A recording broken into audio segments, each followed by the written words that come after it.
Praise the Lord. సోమవారము July 8, 2024.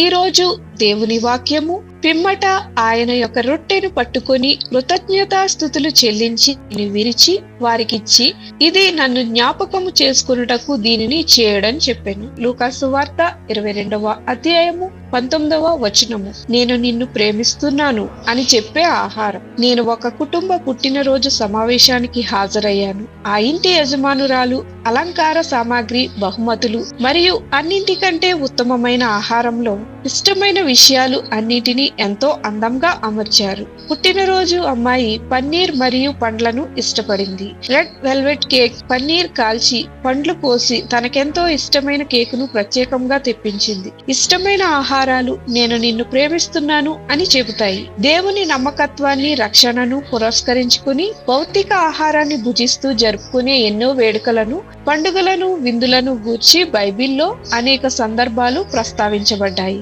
విందు అనేది ఇశ్రాయేలీలు ఆచరించే బలి ఆరాధన విధానంలో ఒక భాగం. పస్కా, వారాల పండుగ మరియు అమావాస్య విందులు ప్రతి నెల జరుగుతాయి. మరియు కీర్తనలు 23:5లో దేవుడు సమృద్ధిగా భోజనం, ప్రేమ, కృపాక్షేమములతో పొంగిపొర్లే గిన్నెలు గల ఒక బల్లను సిద్ధం చేస్తాడు. ప్రభువైన యేసు రొట్టె ముక్కను విరిచి ఒక ద్రాక్షారస పాత్రను తీసుకున్నప్పుడు మన రక్షణ కోసం ఆయన శిలువ మీద మరణించిన గొప్ప త్యాగమును వివరించడానికి చూపించిన అత్యంత విలువైన రొట్టె ద్రాక్షారసములు. ఆయన అప్పుడు మనకు ఆజ్ఞాపించాడు, నన్ను జ్ఞాపకం చేసుకొనుటకు దీనిని చేయడం చెప్పాను. ఈ రోజు మీరు ఆహారం తీసుకుంటున్నప్పుడు నోరు మరియు కడుపు రెండింటినీ చేసిన దేవుని, ఆయన విశ్వాస్యతను ఉత్సాహంగా, ఆయన ప్రేమ భాషగా పరిగణించడానికి ఒక క్షణం తీసుకోండి. నేను నిన్ను ప్రేమిస్తున్నాను అని చెబుతూ విశ్వాసులతో కలిసి విందులు చేసే దేవుడు, మన గొప్ప అవసరంతో తన పరిపూర్ణమైన ఏర్పాటును జత చేసే దేవుడు